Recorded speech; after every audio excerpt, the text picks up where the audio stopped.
Okay, good morning, everybody. Appreciate you taking the time out of your busy week here to spend a few minutes with us on our live training that we do every Tuesday. I'm going to start off the meeting today with kind of reminding those of you on the call that take the time to obviously try and better your career and your knowledge. By all means, if anyone ever has meeting topics that they'd like us to discuss, I'm more than open-minded to hearing what those topics are and what you'd like to kind of help better your sales, better your phones, better your financial suitability forms, whatever it may be that you want to get better at. I'm here to help. So today I'm going to go over a topic we haven't really addressed in it's been a little while, to be honest, probably 5-6 months, something like that. We do a lot of these here in the office, and hopefully those of you out there are doing them already as well. But the topic is going to be policy reviews, and namely, what is a policy review? What does it entail? And then also, more importantly, why do we do them? Okay.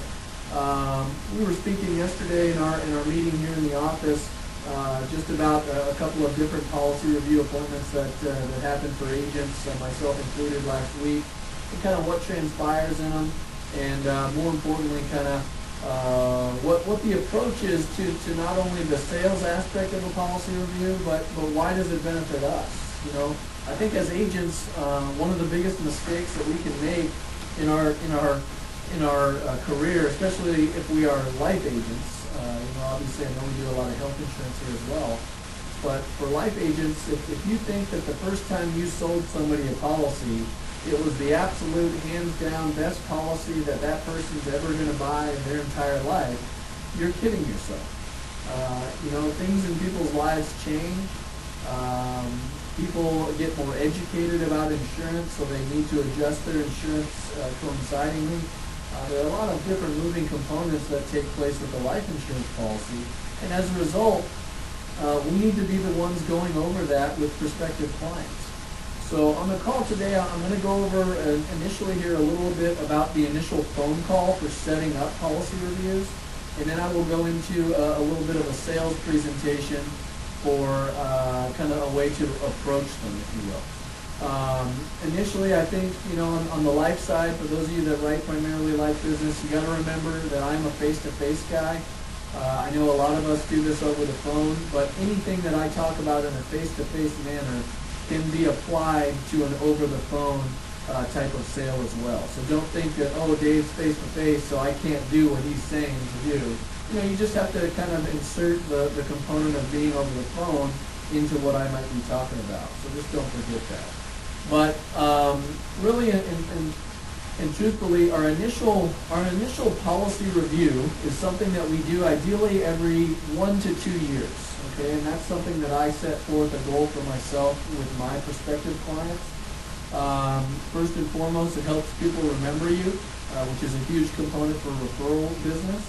And more importantly, it keeps insurance relevant. Oftentimes when I meet clients that are not an already existing client of mine, they already have insurance, they very seldom, if ever, I would tell you, know what they have. And if they do know, the likelihood of them being in the best possible plan for their situation is very low. So if I can get in front of those people, even ones that aren't clients of mine, it gives me a good opportunity to make more sales. So for those, though, that have existing clientele already, even if you're new to the insurance game, after years goes by, start setting up some policy reviews.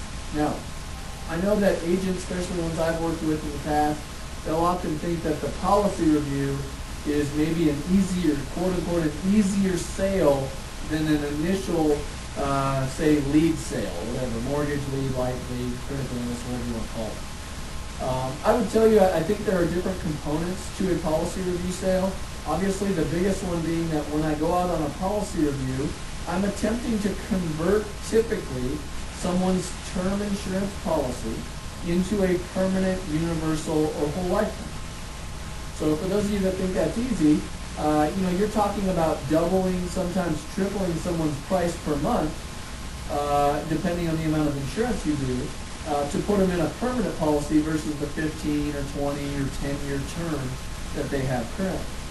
So just preface that with the reason I brought that up initially is not to freak you out about it, but it's more on the premise of we want to make sure that when I'm setting up my appointments for the week, I'm not doing them, I don't want to have all policy reviews. I like to have a balance, you know?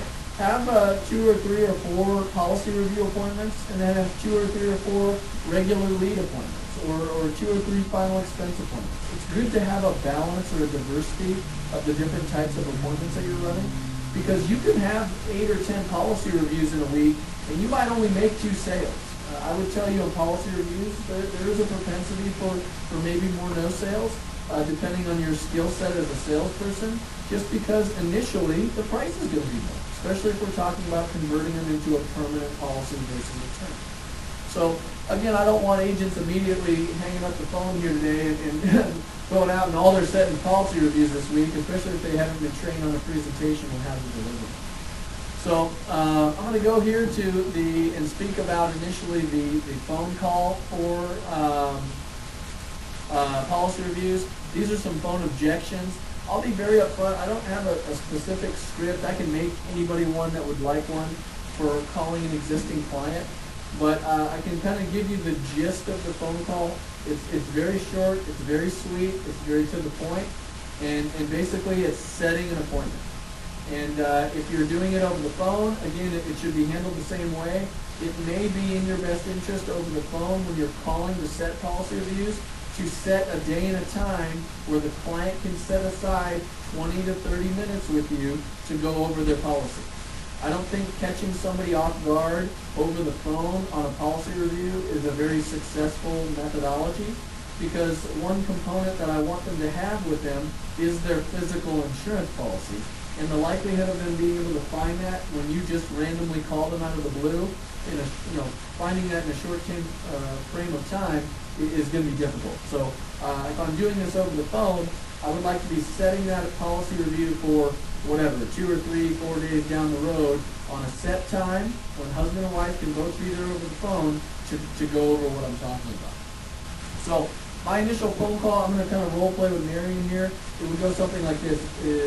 Mary answers the phone. I say, "Hey, Mary, this is David Mahoney, your insurance broker. Hopefully you remember me. I'm the one I signed you up for your Mutual of Omaha life insurance policy. And the policy actually popped up for its review that we do with all of our clients about every year or so. I'm actually scheduled to be out in your area this week a couple of different times. I assume we still have you at 1313 15th Avenue there in Fort Worth. Is that correct?" Yeah, actually, we moved. Oh, you moved? Okay, let me update that address then. What's your new address then, Mary? 1,000 Main Street, still in Fort Worth? Yeah. Okay, very good. Well, obviously, I'm going to be out that way, like I said, this coming week on Wednesday and Thursday. So I've got a Wednesday at 6:30 or a Thursday at 7:30. Which one would work best for you? Thursday. Thursday's a little better? Yeah. Okay, and I'm going to give you one small homework assignment, Mary. It's really easy. I promise there's no test. But that booklet, that policy folder that I left you last time I saw you, if you could just drag it out for me, that would be a big help just to speed me up. Should only take about 15 or 20 minutes. Do you remember the little white folder that I left you with your booklet inside of it? Yeah, it might be buried in a box. Okay. Packed and couldn't call me. Yeah. Well, no, Mary, help me out. I have your hard file here with me, so in the end, if you can't find it, it's not the end of the world, but it would help if you have it there just to kind of speed it up. So if you can take a few minutes here today or tomorrow and try and look for it, that'd be great. If it's at the lockbox down at the bank, don't even worry about it. But at the same time, I look forward to seeing you Thursday at 7:30, and you have a good rest of the day. Okay. So I kind of went through that quickly, guys, but at the same time, if you've ever been on any of our trainings here that we deal with our phone script, it's going to be a lot of the similar stuff that we do on our regular appointment setting. But it's a real friendly, real upbeat phone call. Hopefully they remember you. Remember, the more products you sell somebody, the better likelihood of them remembering you 1 year, 3 years, and 5 years down the road. Just a little tip. But that being said, I want it to seem as if they're clients of mine. If I call this person all tentative and sheepish on the phone, they're going to think you're trying to do something shady. And you're going to have a hard time, believe it or not, setting up your own clients to do policy reviews, which that should never happen. If anything, if you do it the right way, guys, I would tell you that you'll end up setting people that actually, believe it or not, are no longer clients of yours. For whatever reason, a policy has lapsed, they've replaced the policy that you once sold them, who knows. But because of the way you carry yourself on the phone, and coming off as if they are a client of yours, you will set a lot more people that way just because they'll go along with you. And we know, and I hope everyone on the phone call realizes this, that everyone has life insurance. I never assume that a person that I'm meeting, whether that be for the first time or somebody that I've known for 6 years, I never assume that they don't have life insurance. Because it's unrealistic. Especially if they have a family to protect, and as a result, they've probably done something, even if it's just a work policy, they have something in place for some sort of death benefit component.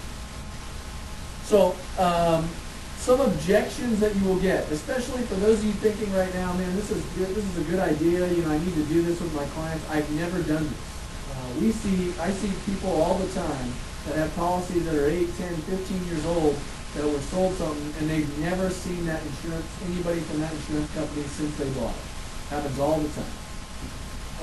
And I'll tell you right now, why does it happen? Well, because the agent doesn't get paid anything to go out and just talk about their current policy unless they sell them something new. So as a result, why is life insurance, guys, such a hard sale? Well, it's because every year, when the calendar turns over, I got to come up with all new clients every year to sell insurance to. It's not like health insurance where we get to sit back and rely on residual income because everyone's renewing their policies to make a paycheck. Life insurance, you got to go out and re-sign people up again. So it's essentially all the same work you did last year, you're doing it again. Now, NIA is fortunate in that we do pay smaller renewal amounts depending on the type of product and the company that it is. But at the same time, renewal rates on life policies are 1, 2, 3, 4% at most. So it's not like you're going to be raking in the dough on those small renewal rates. They add up, but over time, that's not how we're going to pay the bills. So that being said, if I'm calling a client that maybe I haven't spoke to in 4 or 5 years, what's liable to happen? Well, first of all, they probably don't remember you. Don't take offense to that, but you're kidding yourself if you sold somebody one insurance policy and 4 or 5 years later you think they're going to remember who you are. It's just not that likely. So we may get some objections, and some of the most common ones are here up on the screen. Can we do this review over the phone? How long is this going to take? Who are you again? This is one we'll get sometimes. Who is this? I don't even know who you are. Shouldn't you have that information already? I'm fine with my policy how it is currently. Can I have your phone number? They always get it, can I have your number? So just to kind of go over how we handle some of these objections, can we do a review over the phone? And again, I am a face-to-face guy, so what does that mean for me? I say no, that they cannot. But for those of you doing this stuff over the phone, again, you're going to do the reviews over the phone anyway. Well, Mary, I wish that I could. That would make my job a whole lot easier, but we actually have to get with you in person for your review. Like I said, it's only going to take about 15, 20 minutes, and most of our clients are finding it quite beneficial, the fact that we're just taking the time to come out and sit down with them. That's a good way to handle that. Again, it's real nonchalant, it's non-invasive, to where people aren't going to get paranoid with it. How long is this going to take? People think they're so darn busy in our daily lives that, oh my gosh, if I spend 1 second talking about the position I'd be in financially if I die, it's not worth it. Well, my portion should only take about 15 minutes, and then it just depends on how many questions you guys may have. Like I said, I'm going to be in your area Wednesday and Thursday. Does the 6:30 or the 7:30 work better? Very assumptive, very direct, very to the point. When you're handling objections, I don't care what objection you're handling, guys, you can't just get all tongue-tied and real wordy. If your objection handler takes you, 5 minutes to get through, you got a problem with me. Who are you again? I would tell you that this to me is probably the most common one, just simply because, I really feel like the objection itself is common because people just don't remember. So it's one of these things where don't take offense to it, but we want to remind them who we are. Say, again, John, we're a national insurance agency. We're the brokerage that wrote up your Mutual of Omaha policy originally. You're actually already a client of ours. I'm simply calling you to set up your policy review. These should have been completed about every 2 years. Unfortunately, we're finding that a lot of our policyholders have not had any of their reviews completed, so that's why we're kind of doing our due diligence to get them all knocked out. I'm going to be over in your area a couple days this week. I've got a Wednesday at 6 or a Thursday at 7:30. Which one works best? So again, it's very direct, it's very assumptive, and hopefully when you throw out the Mutual of Omaha, we're the company that did it originally, hopefully they kind of put their guard down a little bit and will be a little more inclined to talk to you. Yeah, absolutely, Mary. If you guys have a hard file on them, so like we have here, or if you have a database like we have here that keeps all the client information, if you can give them some tidbits, this is the $150,000 death benefit. We have your wife as the primary. The secondary is split between your 3 children. Does that ring a bell? And pretty soon people go, oh, yeah. Even if they don't have it, but they, oh, yeah, that's right. Just because they'll try and find out what it is that you're talking about. You know what I mean? Exactly. So, one thing that will sometimes, depending on how due diligent you are in keeping a database, one thing that we'll find sometimes is that agents haven't inputted as much info as they should have. So you may only have the company name. I've done policy reviews before where I don't even have death benefits. I don't even have number of years determined, whatever. Well, John, I'm unfortunately limited to what the original agent inputted into our computer database. So all they inputted is that you have Mutual of Omaha with a death benefit of $250,000. This is obviously one of the main reasons that we're completing the reviews with all of our clients, is not only to get the info up to date, but just to make sure you know what you're paying for. That's a great comment to say to somebody that's being hesitant about doing a policy review. And again, for those of you thinking, man, this might be a waste of my time. When I go meet people, I put them in the best plan for their situation every single time. I am God's gift to insurance. I am the best insurance agent out there. You've got to get over that concept, guys. I'm telling you. Being pig-headed or what's the word I'm looking for? Stubborn about that thought process is not going to get you anywhere. Because you're wrong. The odds that they are in the best possible policy, things change too frequently to be in that situation. What if they have another kid? What if their kids are now in college and they don't need as much term insurance, they need permanent insurance?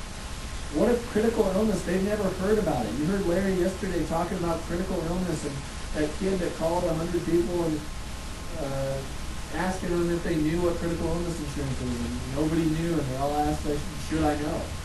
Well, these are all things that we can go over with our clients on reviews. There's more than one way to skin a cat. Don't think that the policy you put on them is still the only good one that they can be in. And then one is I'm fine with how it currently is. This is a deal where we have to kind of get across to people. Look, I've done a lot of policy reviews in my career, and there are times when people just will fight you on it. And I'll kind of tell you here in a minute what I say to those people.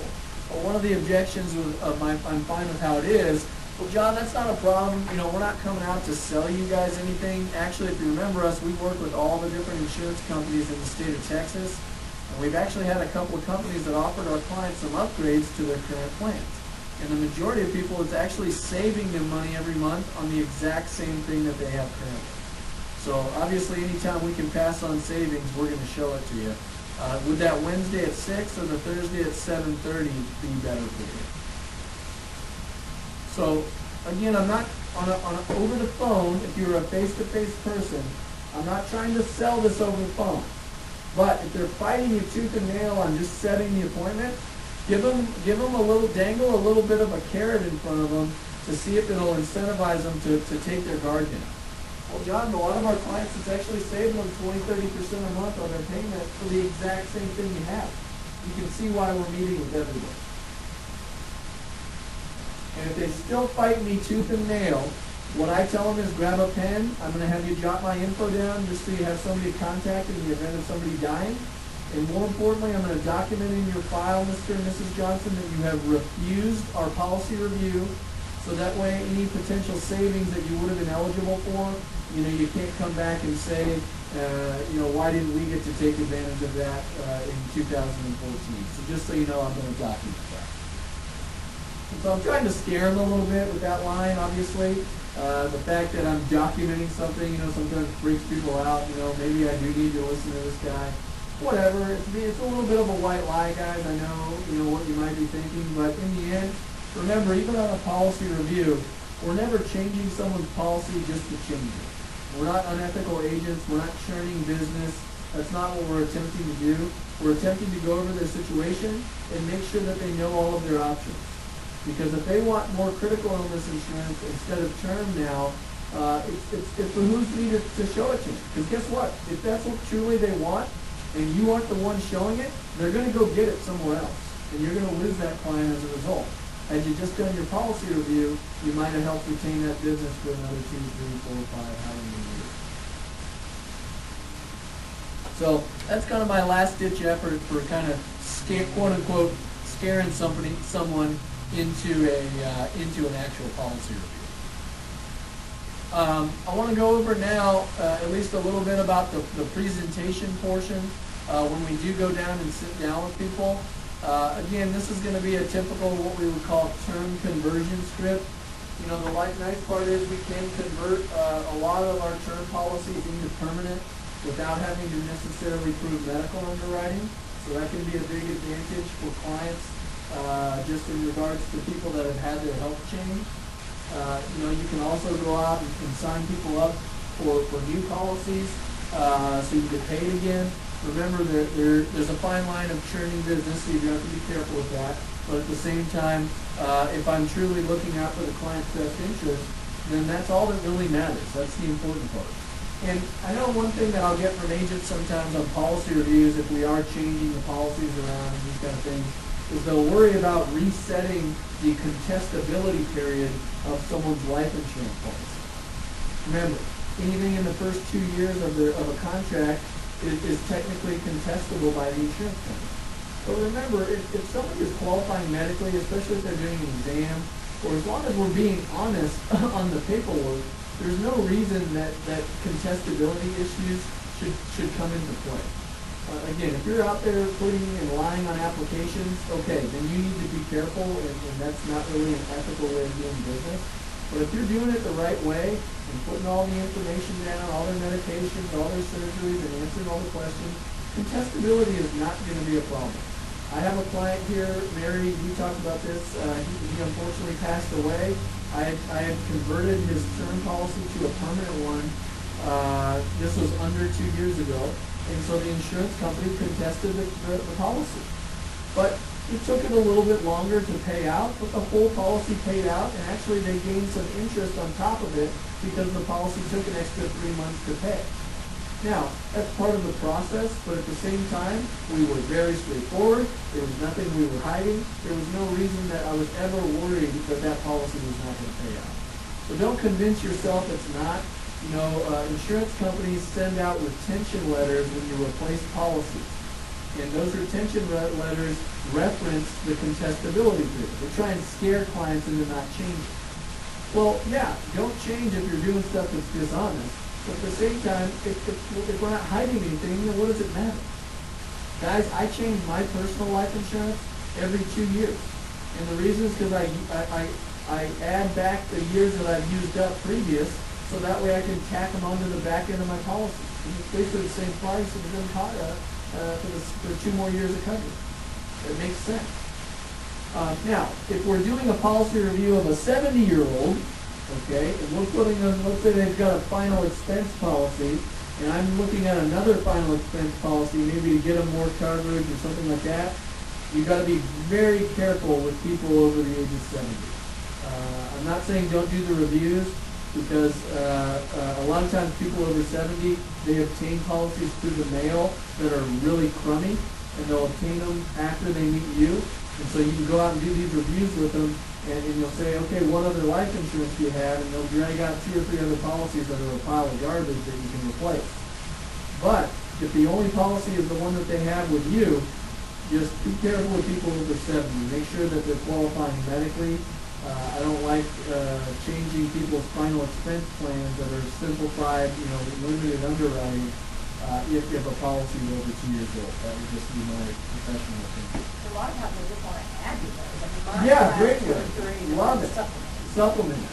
They borrowed off of one. That's a great point, Mary. I think you bring up a good observation, which is go out there and maybe, hey, if I can get you an extra $5,000 for that $10,000 you already have, would that make the final expenses a little easier to handle?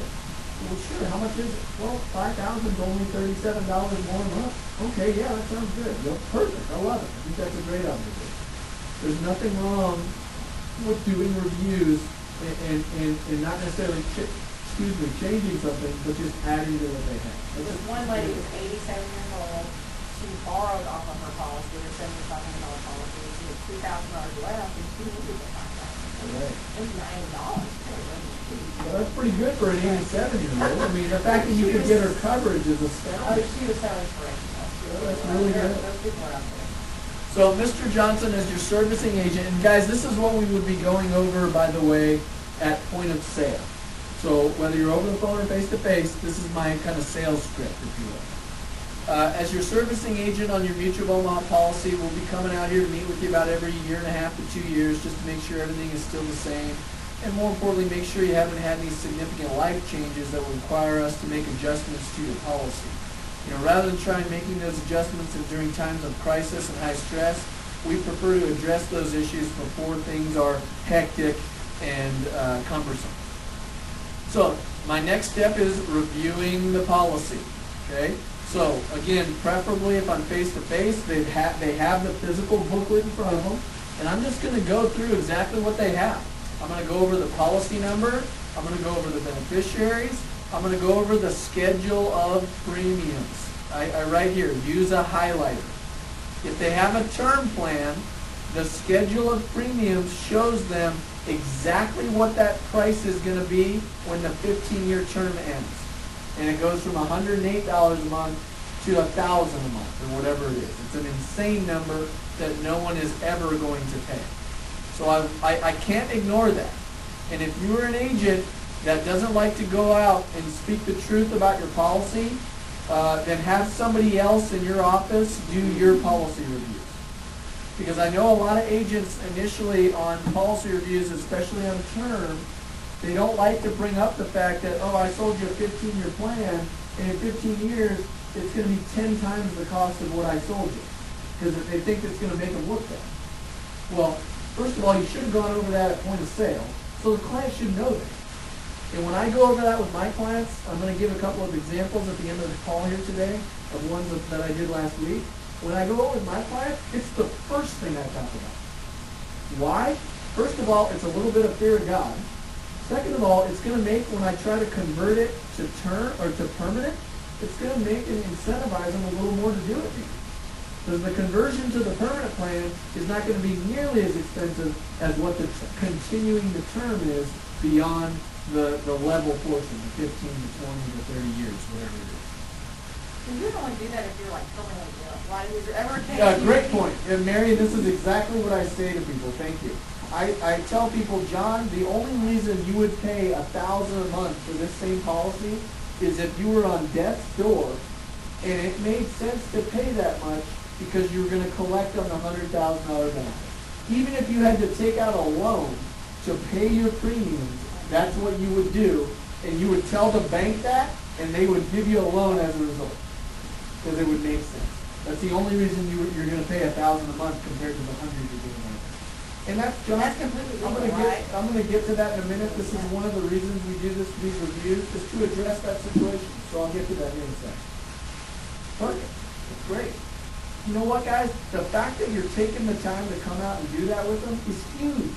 I have clients that I haven't seen in years, because I have a lot of clients, so my reviews are typically 2 to 3 years instead of every 1 to 2 like they should be.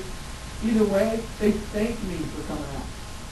Just to go over with them, because you know what? People buy life insurance and they never look at it. They chuck it in a drawer and they don't ever open it. Because nobody sits around Saturday night and says, honey, hey, let's drag out the life insurance policies and read through those. That sounds like a fun night. Nobody does that. Okay? So once I've gone through the basics of the policy, making sure nothing needs to be updated, addresses, beneficiaries, stuff like that. Okay, so you're with Mutual Home Law, which is a great company. The primary insured, obviously, John, is you. If you pass away, the death benefit, this $100,000, will be paid to your wife. And this is a temporary policy or term plan. So it's going to schedule to remain at the same price, your $109 a month for the next, for 15 years. It's 2 years old, so we have 13 years remaining. Does that make sense? Any questions? Okay. I'm going to go through just a quick little financial suitability form and update it. And guys, you can see right here, fill out the financial suitability form. You should have done this already when you first met with the people. I'm doing it again. Why do I fill out my financial suitability form?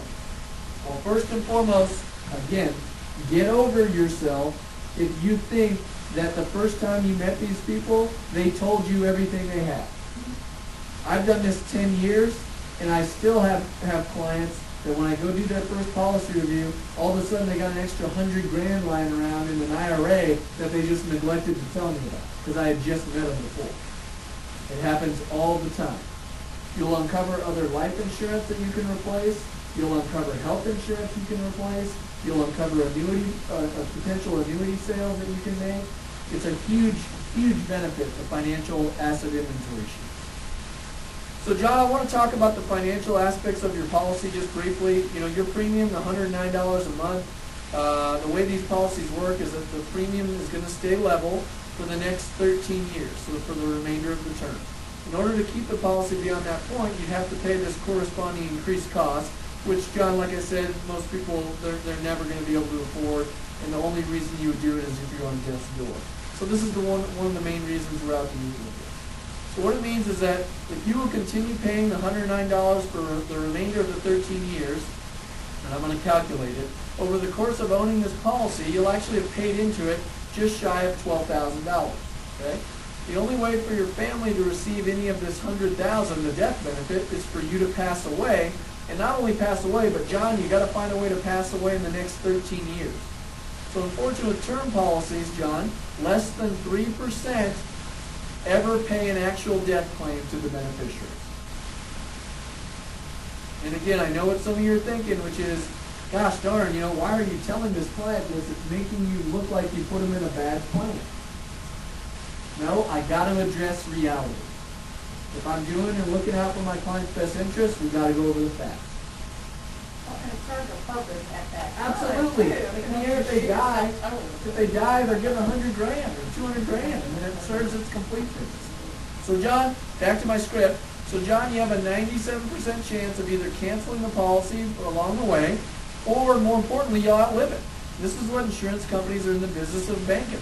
They pay mathematicians and actuaries to figure these things out for them. So basically, if you want to know how long you're supposed to live, you should ask an insurance company. In the end, term insurance ends up being very profitable for the insurance companies. This is another of the issues that we're addressing with our clients. So the other topic of concern relates actually to health care. With your current policy, if you ever have like a serious illness, you have no ability to access any of your death benefit. You know, if you had a critical illness or if you're in long-term care, the company that has offered this upgrade plan to our clients will actually allow you to access your death benefit prior to dying in the event you needed it for health-related issues like critical, chronic, or terminal illness. With the terminal benefit, if you're diagnosed less than 2 years to live, you can access the death benefit to help out with personal or medical bills. Chronic illness allows you to access 2% of the benefit for 50 months, which is about 4 years, to help out covering long-term care costs. I do want to be clear that this is not a long-term care policy, but it's to help out in the event that you're in a long-term care facility. And then the most commonly used benefit is for a critical illness. So if you're ever to have a heart attack, stroke, cancer, you can likewise access the death benefit to help out. So for example, John, if you had a heart attack and were out of work 3 months and needed $3,000 to replace income, you could access your death benefit to do so.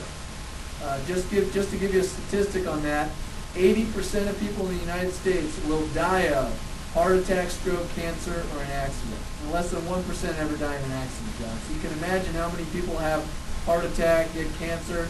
You know, with medical technology, they end up living a full life. So if this happened to you, the plan would allow you to access some of those proceeds to tap into or rather than tapping into savings, or even worse, having to pay large penalties to access retirement accounts, 401ks, which is how most Americans unfortunately do it.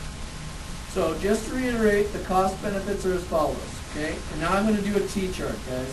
And a T-chart is real simple, but it kind of will help accentuate the benefits of term versus permanent. So level 20-year plan, permanent, medically, portable, goes with you, and it has, let's say it's a return of premium, 100% of money back. The upgraded plan is level to your 100, permanent medically goes with you, terminal, chronic, critical illness, and it also has a living benefit account that you can access at any time, to where if you decided you wanted to cash it out, they're going to send you a check. So you have a few options on what amount of your policy you'd like to upgrade. If you convert the full $150,000 death benefit, the monthly cost is going to go from $109 to $227. If you convert $100,000, your monthly cost will only be $172. It's entirely up to you what amount of your policy you'd like to convert. The most important thing is that it fits within your budget and accomplishes our ultimate goal, which is protecting your family. Note here, okay, if I go through that and maybe it's not plausible for them to pay a higher price or to pay the higher price of conversion, if either option is not viable, go to diversifying the term. I understand the concern of needing the full amount of death benefit that you have today. Let me show you what a lot of clients do in the situation. Just like with investments, we diversify your policy to accomplish the full death benefit you desire, but at the same time, still having some permanent insurance in the future, assuming you're going to, live a full life like we hope. So we do a term policy for maybe 75% of the death benefit. Maybe we do a 15-year term, get them to 60, 65, and then a permanent policy for the remaining 25%. So we have two policies running side by side. In 15 years, the temporary policy goes away just like it would have, but after that point, you're still going to have $50,000 for the rest of your life. And then so on and so forth. I'm going to show them the price of a diversification plan. So diversifying essentially is like my second flex down in these policy reviews. So conversions are always going to be high. If you have a 15 or a 20-year term and I'm converting that same amount of insurance to permanent, it's going to be 2 or 3 times the cost. There's no way around it. Because it's guaranteeing somebody's going to get something. So that being said, I want to have some options so that they don't think I'm just trying to sticker price them to death and put them in a way more expensive plan. The key is you've got to go through all those facets of the benefits of permanent versus term in order to sell it. If you just try and go in there and say, well, yeah, to do the permanent one is going to cost you 3 times the price, how's that sound? You're not going to make any sales. You've got to go over the 3% payout versus 97% are going to outlive policies. You got to go over the difference in what you pay in versus what you're going to have in 15 years with the permanent. All those are huge components on yielding positive results, which in this case is a sale of a converted policy. You'll get commission based on your Depends on what you do. If you write them up a new carrier, you get paid all over again. If you just convert the carrier to carrier, yes, it's a difference in their premium. So if they were paying 109 and now they're paying 100 or 200, it's essentially like you made a $91 sale. So again, I know I ran through that rather quickly. For anybody that wants a copy of our kind of presentation, if you will, and how to deliver it, I can most definitely email it to you. But I wanted to go over a couple that I had pop up last week for just of my own. I had a couple policy reviews. One was on a referral, and then one was an existing client. And I just want to kind of talk to you about what I did. So the first client is somebody that has a $68,000 15-year term policy, okay, with one of our more common carriers. It is a policy that's 2 years old, so essentially they have 13 years remaining on their term. It is the only life insurance that the wife has. The husband is uninsured, which is scary, because he has some very poor medical.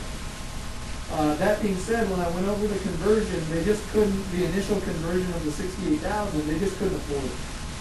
So what did we end up doing?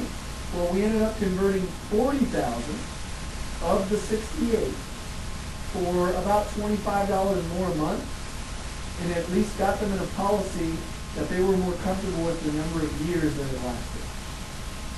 The way I ran it, I had it at a specified premium, so it ran until she was about 95, 94, 95, which to me, although when I sell somebody permanent insurance, I really like to get them to 100 years old, ideally, but to get somebody to 94, 95, and they understand it, I sleep very comfortably at night knowing they're in that policy.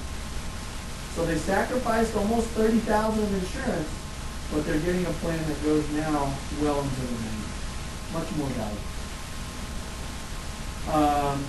The other policy was a referral, actually, and although I did not make this sale yet, it's kind of there's a lot of moving parts to it, and I'm sure you've all heard that story before, including myself included. But that being said, it's, on the life portion side, it's a very much a laydown.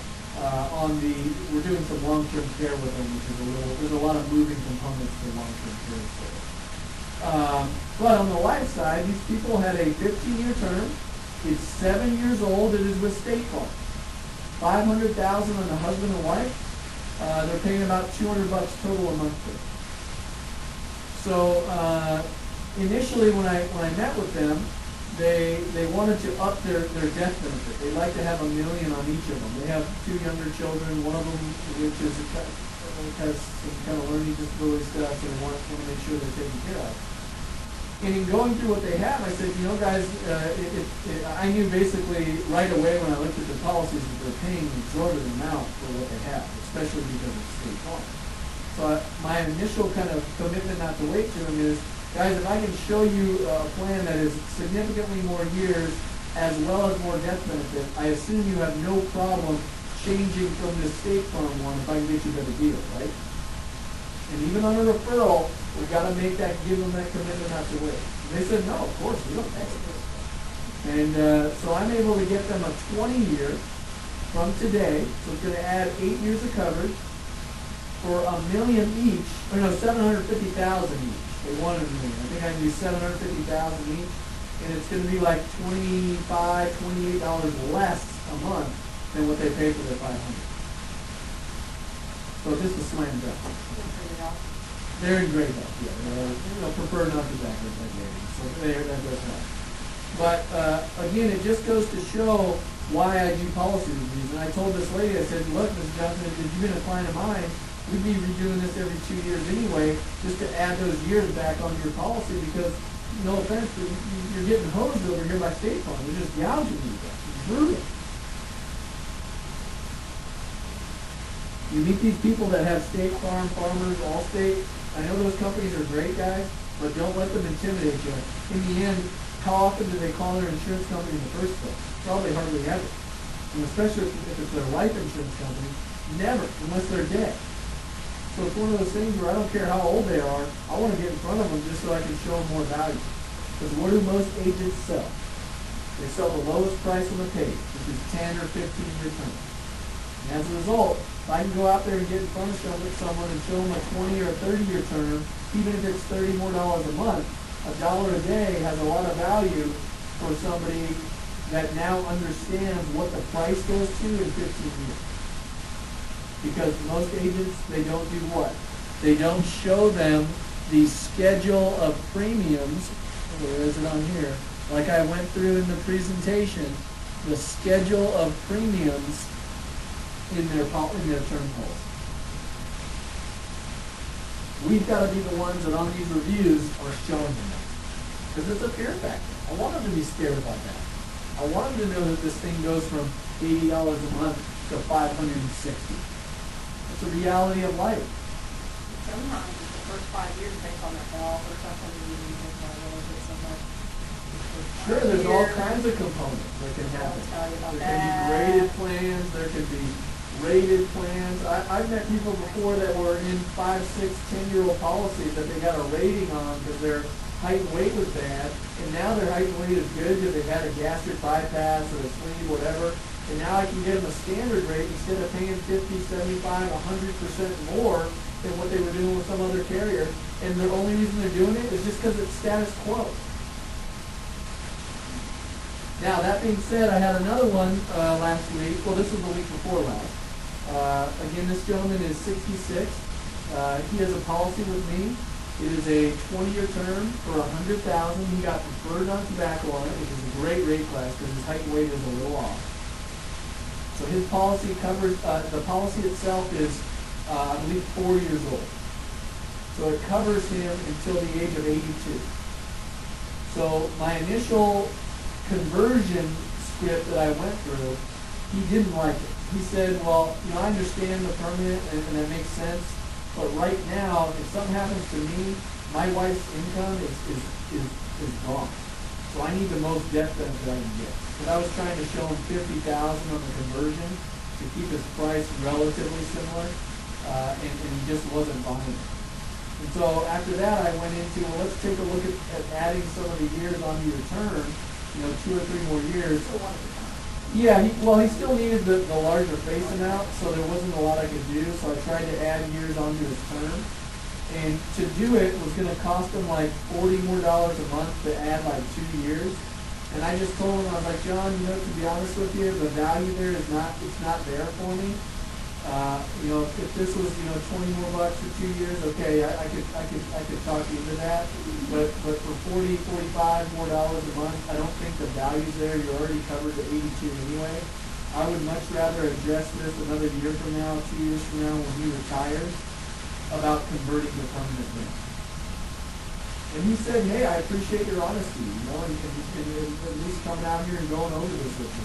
And I said, no, that's what I do. It's not every time that we can make the situation better. In the end, you're covered now with a great plan, and that's the important thing to know. So that was a no sale. But you know what? In the end, I was doing my best for the client's needs, and I think that's a good thing when it comes down to it. You might get a referral. I'm a big believer in karma. I'm a big believer in karma, and what goes around comes around. And if you treat people right, good things will come to you, and if you don't, bad things are going to come to you. So if I'm a jerk to that guy and just try and scare him to death because I'm putting in a plan that he didn't want, I don't think I don't sleep well at night doing that. Again, I can hard sell somebody on anything if I have to, but I also have to assess the situation.